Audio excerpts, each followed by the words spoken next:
오늘 우리에게 주시는 하나님 말씀은 구약 성경에 있는 말씀입니다. 구약 성경 시편 49편에 있는 말씀입니다.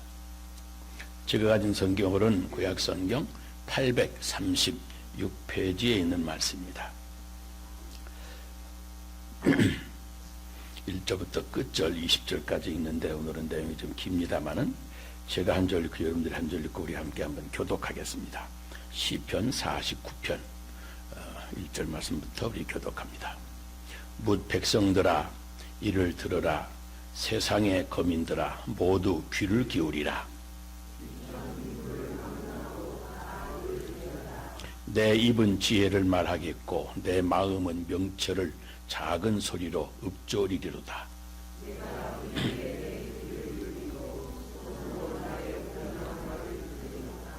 죄악이 나를 따라다니며 나를 에워싸는 환난의 날을 내가 어찌 두려워하랴. 아무도 자기의 형제를 구원하지 못하며 그를 위한 속전을 하나님께 바치지도 못할 것은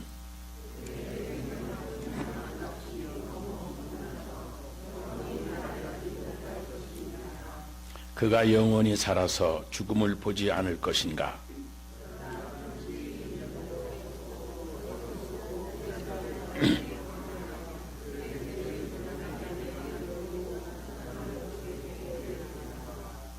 그러나 그들의 속생각에 그들의 집은 영원히 있고 그들의 거처는 대대에 이르리라 하여 그들의 토지를 자기 이름으로 부르도다.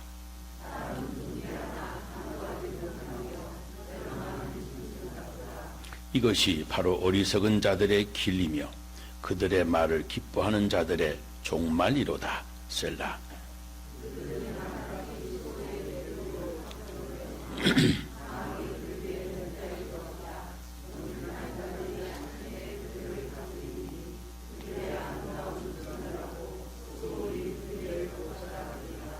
그러나 하나님은 나를 영접하시리니 이러므로 내 영혼을 소울의 권세에서 건져내시리로다. 셀라.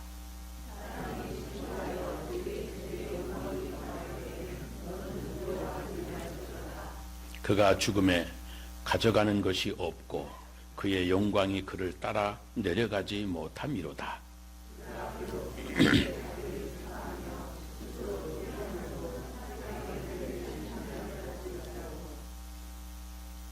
그들은 그들의 역대 조상들에게로 돌아가리니 영원히 빛을 보지 못하리로다.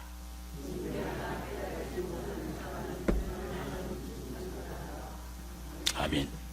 사람이 아는 것과 깨닫는 것은 같은 것이 아닙니다. 많은 사람들이 아는 것은 많은데 깨닫는 것이 적어서 인생을 어리석게 삽니다. 신문이나 매스컴을 통해서 많은 사람들이 비극적인 인생의 종말을 맞이하는 모습을 우리가 봅니다. 말하자면 그 행위의 결과를 보고 있는 겁니다. 그때마다 느끼는 것 하나는 왜 그렇게 인생을 어리석게 살았을까 하는 그런 깨달음의 문제가 생각이 됩니다. 안다고 하는 것, 이성의 기능에 의해서 합리적으로 이해하는 것을 의미합니다. 그리고 깨닫는다고 하는 것은 지혜를 생산하는 것인데 알고 느끼고 그리고 경험하면서 결단하는 종합적인 지식을 말합니다. 그러므로 지식은 과거 지향적인 것이라고 한다면 지혜는 언제나 미래 지향적입니다. 오늘날 문제는 이 깨달음이 부족한 데서 오는 그런 가치관, 잘못된 가치관 때문에 나타나게 됩니다. 생각해 보면 우리 사람은 이 깨달음을 축적해 가면서 지혜를 얻어서 오늘의 고도로 발달한 문명을 이룩한 것입니다. 야고보서 1장 24절에 보면 제 자신을 보고 그리고 가서 그 모양이 어떠했다고 하는 것을 곧 잊어버리는다고 하는 말이 나옵니다. 거울을 통해서 자기 얼굴을 보았는데 금방 잊어버려서 다시 얼굴을 씻지 않는다는 말입니다. 그러니 건망증이 얼마나 심한 것입니까? 거울을 보고 얼굴을 씻어야 되겠다 생각했는데 그래서 기억한 그것을 금방 잊어버렸다는 겁니다. 단순한 지식으로 지나가 버리고 만 겁니다. 그런데 깨달음이라고 하는 것은 경험에서 오는 아주 깊은 인식을 말합니다. 그래서 쉽게 잊어버리지가 않습니다. 자기 마음을 열고 자기 뜻을 꽂고 그리고 마음으로부터 믿음으로 이해하면 그때 깨달음이 우리에게 오는 것입니다. 경험이 대단히 중요합니다. 그런데 이 생각이 없이 몽롱한 가운데 경험하는 것은 우리에게 지혜로 나타나지 않습니다. 왜냐하면 아무런 효력이 없기 때문에 그렇습니다.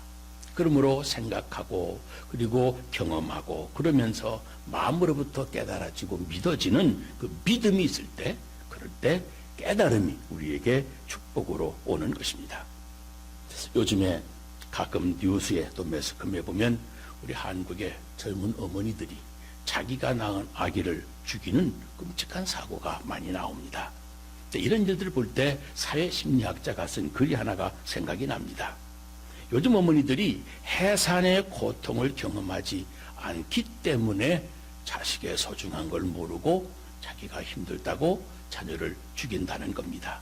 소위 무통분만이라고 하는 것, 제왕절개라고 하는 것, 이런 것들을 통해서 고통을 경험하지 않고 자식을 얻기 때문에 자식을 소중하게 생각하지 못한다는 겁니다. 정말로 내가 죽느냐 사느냐 하는 정말 생사를 가름하는 하늘의 별이 몇 개가 보이는 그 무서운 고통을 경험하면서 그런 상태에서 아기를 출산하면 그 귀한 어린 생명의 소중함을 깨닫는데 그런 고통이 없이 그저 몽롱한 상태에서 아기를 출산하기 때문에 어머니가 돼도 어머니로서의 지혜가 없는 법이고 자식도 자식으로서의 지혜를 얻지 못한 채 산다고 하는 겁니다. 마취중의 경험은 경험이 아닙니다. 맑은 의식 상태에서 경험하고 맑은 의식 상태에서 바로 생각하고 그리고 거기에 믿음과 사랑이 합해질 때 완전한 깨달음으로 우리를 지혜의 사람이 되게 하는 것입니다. 이 지식의 소중함 다 합니다. 그런데 지식보다 지혜가 더 중요한 것은 그의 삶의 미래에 큰 힘이 되기 때문에 그렇습니다. 자식의 소중함도 어머니의 고마움도 사실은 이러한 고통을 경험하면서 그런 경험을 통해서 깨달음을 우리 마음속에 우러나는 법인데 왜 출산부터 의식 밖의 경험이기 때문에 몽롱한 상태에서 경험이기 때문에 깨달음이 없이 어머니가 되고 자식이 태어나기 때문에 그렇게 자식의 소중함을 모르고 내가 힘들고 내가 좀 괴로우면 그 자식도 죽이는 끔찍한 세대가 되었다고 하는 겁니다. 근데 가만히 보면 사람들 따라서 그 깨달음이라고 하는 것도 여러 가지 유형이 있습니다. 어떤 사람은 보기만 해도 깨닫는 사람이 있습니다. 대단히 지혜로운 사람들입니다. 또 듣고 깨닫는 사람도 있습니다. 그런데 어떤 사람은 매를 맞고 나서야 깨닫는 사람이 있습니다. 심지어 어떤 사람은 내게 있는 거 소중한 거 다 잃어버리고 나서야 그때서야 깨닫는 사람도 있습니다. 제가 이랬을 때 어느 집사님 길을 가다가 지갑을 털렸더랍니다. 그래서 날은 어두워지고 집에 전화를 해야 되겠는데 호주머니 뒤져보니까 동전 하나가 없더랍니다. 25센트 하나를 놓고 공중전화를 걸어야 되겠는데 그 돈이 없어서 쩔쩔맸습니다. 근데 결국 하는 수 없이 어찌하겠습니까? 지나가는 사람들에게 구걸을 시작을 했습니다. 25센트 이거 하나 구걸하려고 지나간 사람마다가 사정을 합니다. 그런데 물론 사람들이 잔돈이 없어서 그렇기도 하고 또 바쁜 걸음 멈추기가 싫어서 못 들은 척하고 얼마나 많은 사람들이 그냥 매정에게 지나가 버리고 마는지 25센트 쿼러 하나 얻는데도 그렇게 힘들더랍니다. 그러면서 야 25센트 쿼러 하나 그거 카운트도 하지 않는 건데 그거 얼마나 소중한지 그때서야 깨달았다고 하는 말을 들었습니다. 25센트 아니 완펜이라고 하는 거 그것도 그렇게 중요한 거예요. 그때서야 깨달은 거죠. 다 다 잃어버리고 난 뒤에 그 가치를 깨닫는 경우가 얼마나 많은지 모릅니다. 그러니까 현재는 내가 모르고 지나가다가 그 사실이 과거가 되어진 다음에, 과거로 돌아간 다음에 비로소 그것의 가치를 깨닫는 겁니다. 그런데 이 정도는 사실은 괜찮은 편입니다. 정말로 어리석은 사람은 죽을 지경이 되어서야 깨닫습니다. 근데 그러다가도 그 사정이 조금만 나아지면 또 얘기가 달라지는 사람이 있습니다. 그저 죽을 지경이 돼야 기도하고, 죽을 지경이 돼야 교회도 나오고, 죽을 정이 돼야 하나님께 겸손해지기도 합니다. 그러니 이런 사람을 하나님이 여러분 어떻게 대해 주셔야 되겠어요?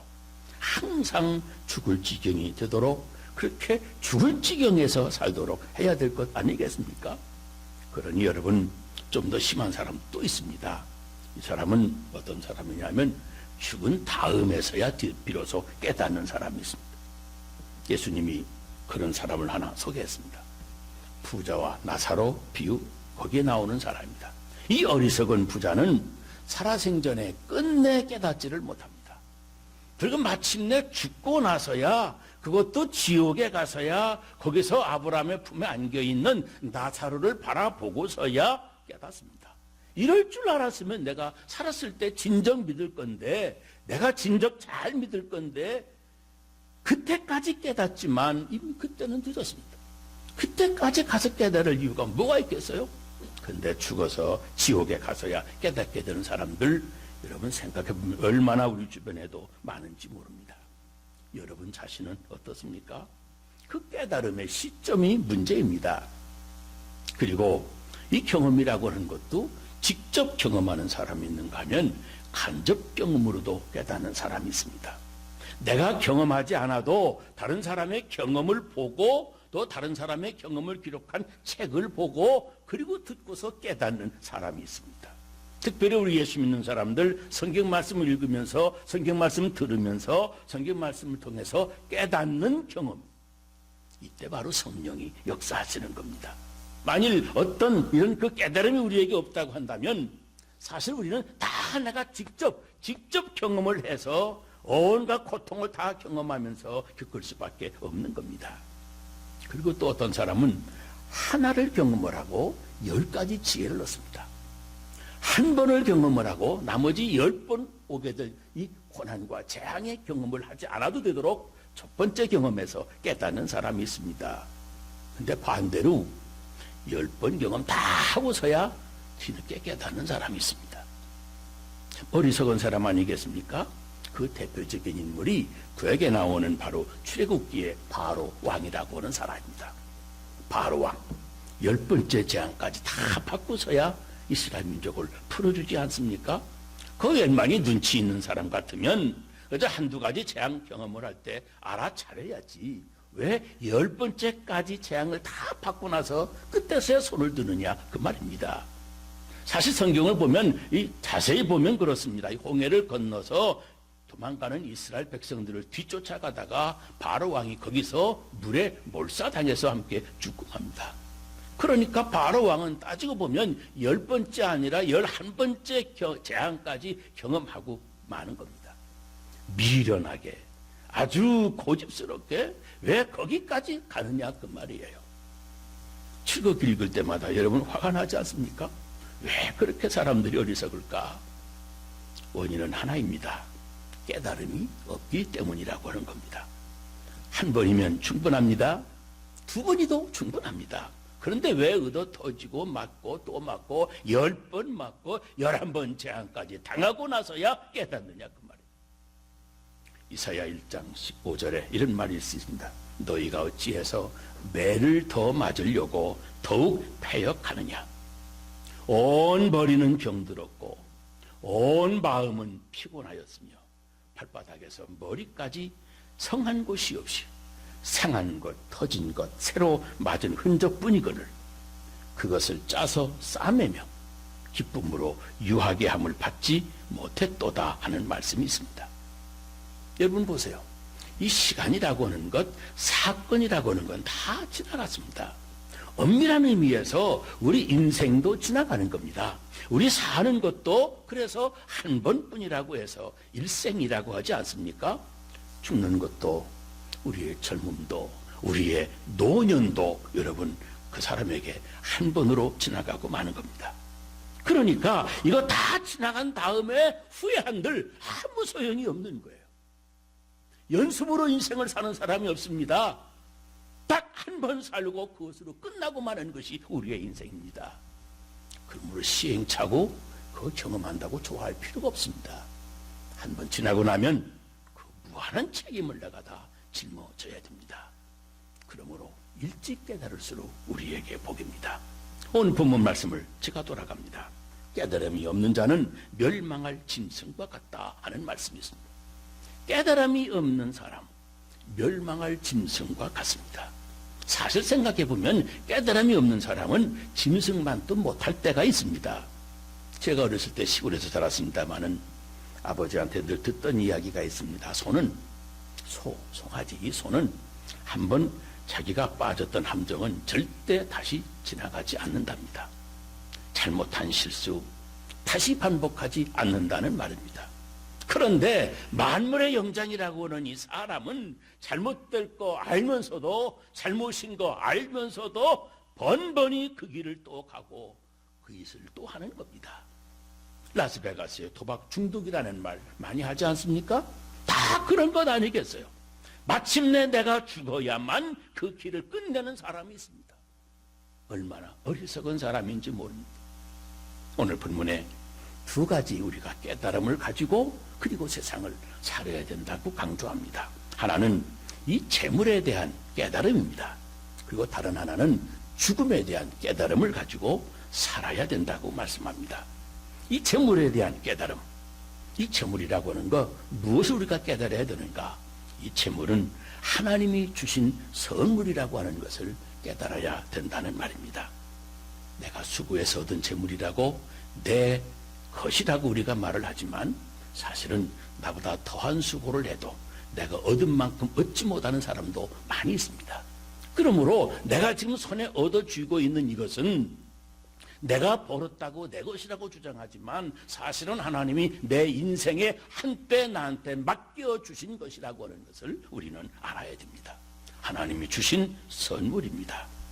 또 하나는 모든 재물이라고 하는 것은 내가 사용할 수 있는 능력이라고 하는 사실입니다. 재물이 능력입니다. 굳이 자본주의라고 해서 말씀드리지 않아도 재물이 나한테 있을 때 그 능력을 내가 발휘할 수 있는 것 아니겠습니까? 그래서 재물로 나를 자유하게 사용할 수 있도록 그런 여유가 생기기 때문에 그 재물로 내가 자유롭게 해서 내 인생의 행복을 추구하게 되어지는 겁니다. 또 하나는 가장 중요한 겁니다. 재물이 어떻다고 하는 걸 깨달아야 되느냐. 재물이 손에 들어올 때 재물은 지극히 작은 것이라 하더라도 항상 하나님이 나한테 책임과 함께 주어진다고 하는 거예요. 무슨 말이냐면 한 달란트 받은 사람 한 달란트만큼의 책임이 있어야 되는 거예요. 5달란트 받은 사람 그만큼 책임이 무거운 겁니다. 이 물질이라고 하는 것은 축복이기 이전에 하나님이 책임과 함께 주시는 겁니다. 여러분 혹시 가난하다고 생각하십니까? 여러분 그만큼 책임이 적은 겁니다. 남들보다 좀 더 많이 벌었다고 생각하십니까? 그만큼 더 책임이 중하다는 사실을 알아야 됩니다. 그러므로 물질 버는 거 중요합니다. 그런데 더 중요한 것은 번 돈, 그 재물 잘 관리하고 잘 써야만 됩니다. 그렇지 아니하면 하나님 앞에 갔을 때 그 재물을 주신 것만큼 하나님이 책임을 우리에게 물으실 겁니다. 그러므로 재물 가진 사람들이 극복해야 될 내 마음에 나도 모르는 사이에 생기는 심리적인 함정이 있다고 그럽니다. 그게 4가지인데 여러분 한번 들어보세요. 귀족 심리가 발동한다는 겁니다. 재물이 들어오면서 물질이 좀 생기면서 자기 마음속에 돈이 좀 있다고 자기 자신을 귀족으로 스스로 존경한다는 말이죠. 큰 착각입니다. 이 재산이라고 하는 것과 그 인격이라고 하는 것은 별개의 것입니다. 돈 좀 있으면 교양이 있다고 착각하고 자기가 훌륭한 인격자라고 생각하는데 그거 착각이란 말이죠. 부유하다고 귀족인 척 자기 스스로를 착각하지 말아야 됩니다.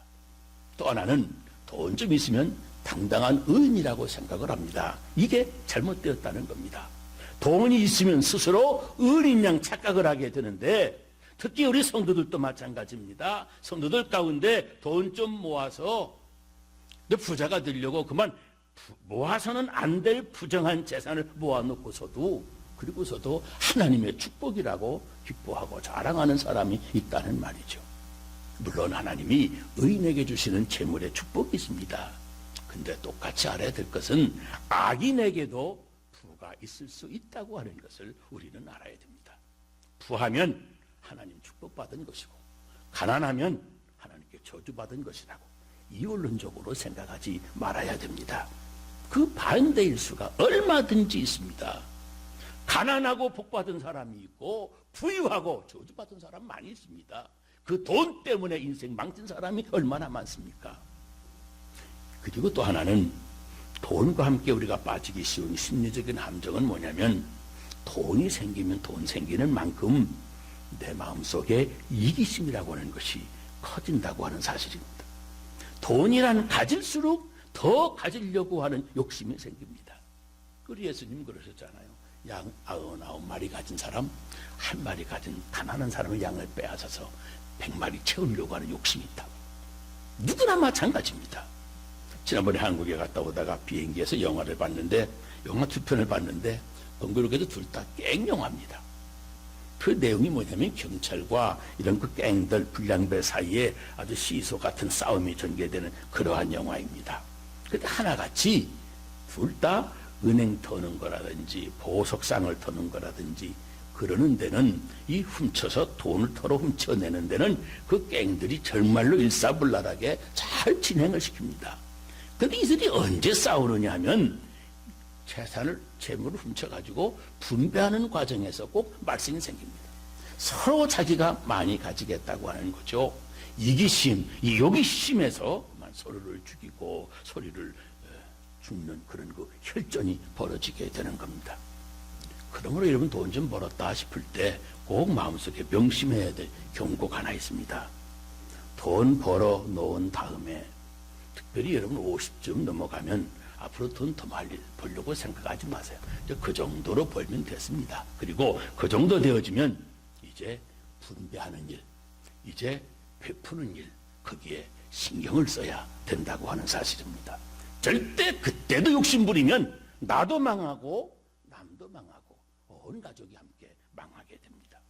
그러므로 물질이라고 하는 것, 이기심을 나한테 발동시켜서는 안 된다고 하는 스스로를 억제할 줄 알아야 됩니다.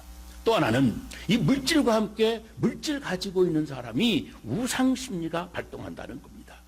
무슨 말이냐면 물질이 생기면 내 인생 가운데 물질이 가장 중요한 것으로 가장 내가 섬길 수 있는 가장 고귀한 것으로 내 인생의 가치관 가운데 가장 높은 곳에 물질을 올려놓고 물질을 섬기는 생각을 하게 된다는 겁니다. 돈을 섬기고 그래서 그 돈의 노예가 되는 겁니다. 내 인생을 위해서 돈을 내가 매니지하는 게 아니라 돈이 내 인생을 매니지하는 그런 삶이 되어지는 겁니다. 생각해보면 여러분 돈이라고 하는 거 이거 가장 더러운 거예요. 여러 사람 손을 거쳐서 내 손에 들어왔기 때문에 손때 묻은 돈이 돼서 더러운 게 아니라 돈 이게 정말로 얼마나 더러운 것인지 몰랍니다. 아주 지저분한 겁니다. 정말 인생을 치사하게 만드는 것이 돈 아니겠습니까? 따지고 보면 가장 우리가 가질 수 있는 가치 가운데 가장 낮은 가치를 가질 수 있는 것이 바로 돈입니다. 여러분 자신에게 물어보세요. 내게 건강이 있고 그리고 참 인생을 사람답게 살아왔다고 명예가 있고 그리고 나한테 많지는 않지만 자식들이 있고 그리고 나한테 많은 재산이 있습니다. 그럴 때 그 중에 하나를 내가 포기해야 된다고 한다면 어느 것을 포기하시겠어요? 내 건강을 포기하겠습니까? 내 건강, 내 자식을 포기하겠습니까? 내 거룩한 명예를 포기하겠습니까? 뭘 포기하겠습니까? 결국 자기 재산을 포기할 수밖에 없는 겁니다. 가장 소중한 것 같지만 가장 치사하고 낮은 가치 있는 것이 바로 돈입니다. 돈이란 돌고 돈다 해서 돈이라고 그런대요. 그러니까 돈의 최고의 가치로 섬기고 그것을 쫓아다니는 생활을 하지 말아야 된다는 말이죠.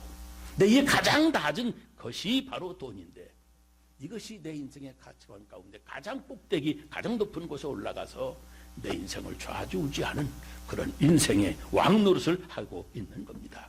그래서 내 인생이, 내가 사는 세상이 어려워지고 치사해지고 그러는 거예요. 돈 절대적인 것이 아닙니다. 상대적입니다. 또 한 가지는 오늘 말씀 가운데 죽음에 대한 깨달음을 우리가 가지고 살아야 된다고 말합니다. 죽음에 대한 깨달음. 생각을 해보면 우리 인생이라고 하는 것은 태어나면서부터 바로 그 순간부터 곧장 우리는 죽음을 향해서 달려가고 있는 겁니다. 순간순간 우리에게 종말이 그만큼 다가오고 있다고 하는 말입니다. 그러므로 적어도 50이 넘어서면 이제 더 이상 세상의 미련도 욕심도 줄이고, 그때부터는 남아있는 세월, 내 육체에 남은 때를 내가 어떻게 살아갈 것인가 좀 더 멀리 생각을 하면서 하루하루 살아야 됩니다.